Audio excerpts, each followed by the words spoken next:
What is up, my Shadowverse soldiers, and welcome back to another Shadowverse Evolved video.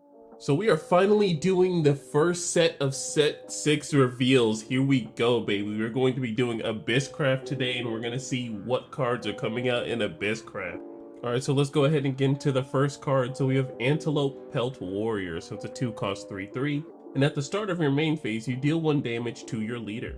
So not only does this follower have a very strong stat line as a 2-cost, but he also gives you Sanguine on every turn. Alright, and we have our first legendary already. So we have Arave the Berserker. He's a 3-cost 4/3, and at the start of your end phase, if Sanguine is active for you, you choose an enemy leader or a follower from the enemy field and deal 3 damage to it. When he comes into play, you can spend 5 play points to deal 5 damage to all of the followers on the field, and this follower gets +2/+2 in Storm. So it seems like a lot of the followers are going to be working around these Pelt Warriors or the second line of Abysscraft, because you know Abysscraft usually has like 2 formats of like deck archetypes that they're really working with. So it seems like if you're going to have Sanguine active for you, as long as the Berserker is on the field, he's going to be dealing 3 damage to something, either a leader or a follower, and then you can spend a total of 8 play points to play along with this follower to deal 5 damage to everything, which could be a very good board wipe, and he becomes a 6/5 with Storm. Alright, next up we have Bear Pelt Warrior. He's a 4-cost 5/4.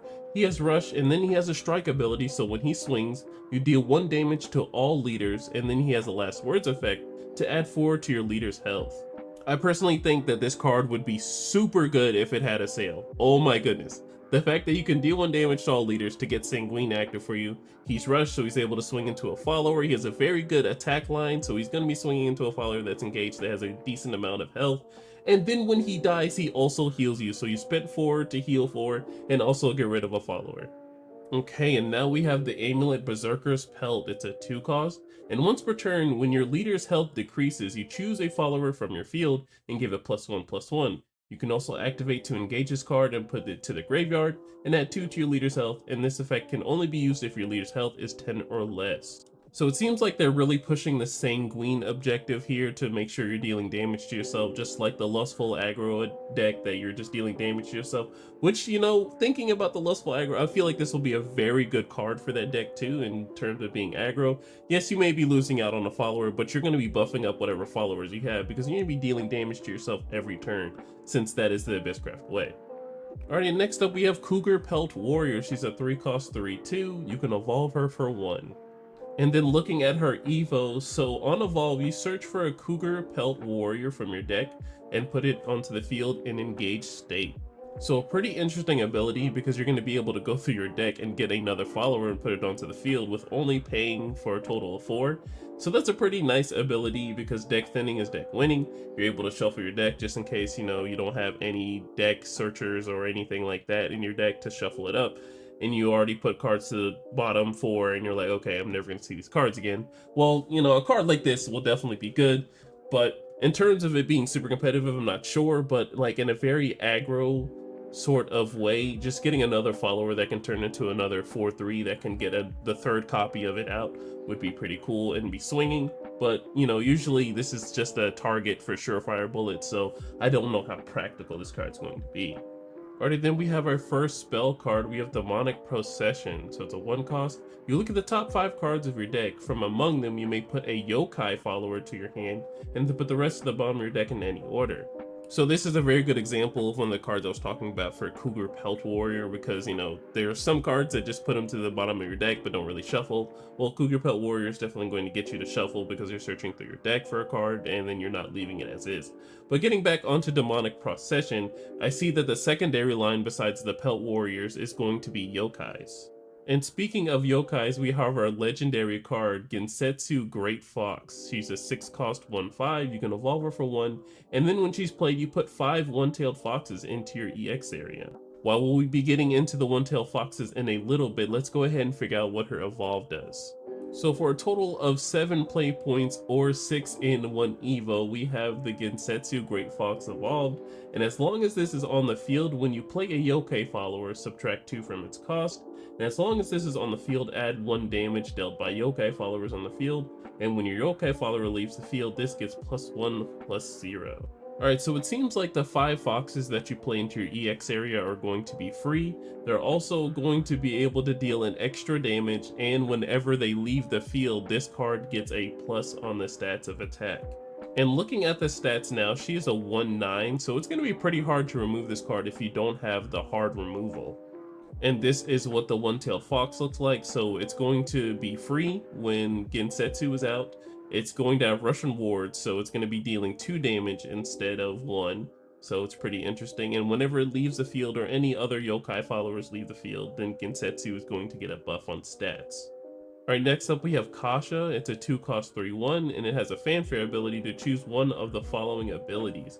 You can either 1. Choose a follower from the enemy field and deal 1 damage to it and put the top card of your deck to your graveyard, or you can 2. Choose a yokai follower with a different name than this card from your graveyard and add it to your hand. Alright, if I'm going to be honest with you guys, this looks like a very aggressive card, not just from the card art of this guy being engulfed in flames, but now he has a very nice stat line of being a 3/1. If they're not able to remove this guy on turn 2, then they're going to be taking some 3 to the face. And then it also has a multiple choice of ability of dealing 1 damage to a follower on the field and then milling a card, or you can choose a yokai to just return from the graveyard back into your hand. Alright, and then we have Rookie Succubus, so it's a 2-cost 1/1. She has a fanfare and last words to put a force bat into the field. I honestly can't think of the fairy card that does the exact same thing as this, but it looks like vampires are going to be in this set as well. I don't know if vampires are going to be valuable from this card being itself, but hopefully there are some other cards that might make this worth. So let's go ahead and see what these other cards are. Also, I want to note, if you do remember what that fairy card is, I know it's a 3-cost something, and it does the exact same thing as this, but it puts fairies onto the field. If you guys can remember that name, just spam it in the comments, because I can't think of it, and I don't feel like thinking about it.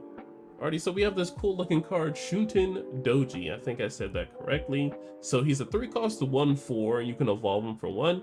He has Bane, but when he comes into play, you can banish 2 yokai cards from your graveyard to evolve this card instead of paying its cost.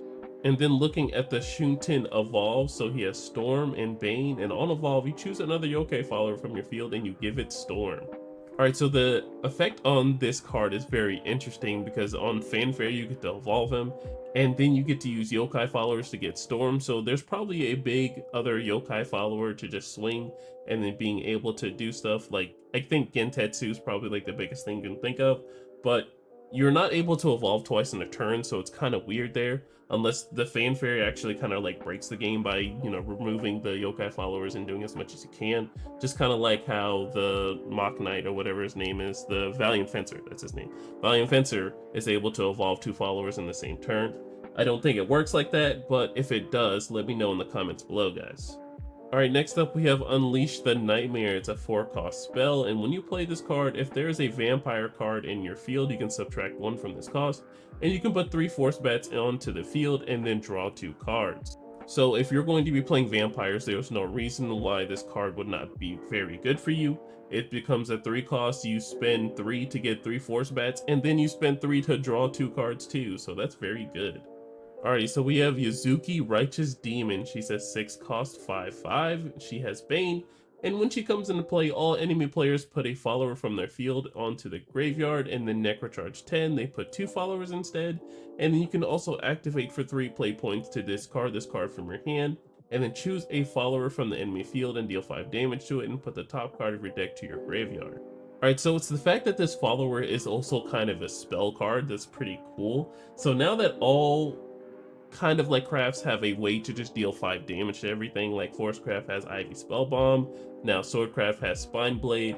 Now it seems that Abysscraft doesn't have like anything like that, like it's just, you know, destroy a card or heal as much as the damage is dealt. Now we have a spell card slash follower. We can spend 3 and just discard it out of our hand to be dealing 5 damage to something, and we can also use it in sort of a Necrocharge sort of style to put the top card of our deck into our cemetery. Alrighty, lastly but not least, we have the Shiki Rashi, and she's a 2-cost 2/2, and you can evolve her for 1. Alrighty, looking at her Evo, she's a 3/3, and on evolve, you can discard a yokai card from your hand and add 1 to your leader's health, and then draw 2 cards. So what would be absolutely amazing if any of these yokai followers had some sort of ability of when they're discarded, something happens? But unfortunately, I don't think Shadowverse entirely works like that, and you know, Abysscraft is nothing like Dragon, where you discard a card and you're able to get some sort of combo effect with it. So, Yokai Follower, you discard it, and then you heal one, and then you draw 2 cards. So you do get the +1. And you should have already guessed it, we have our SP, the Genetu Fox, with the Yokai Followers, so it looks like Abysscraft is going to be really focusing on the Yokai Followers. So I'm very interested to see what that deck is when it comes out. But alrighty guys, that is the end of the video. Thank you so much for watching. You don't know how much it means to me that you are here. I absolutely love you guys. I have the Discord link down below if you guys want to go ahead and join the Shadowverse Soldiers Discord. We are not really doing too much these days, but we're probably going to get back into the mix as set 6 is going to roll around. If you need any help with your decks, everybody in the server will definitely help as best as they can. But I love you guys. Make sure you are safe in whatever you do tonight and safe whatever you do for the rest of the year. I will see you guys in the next one. Bye. Yeah. TRINN just to get you away. What I got to do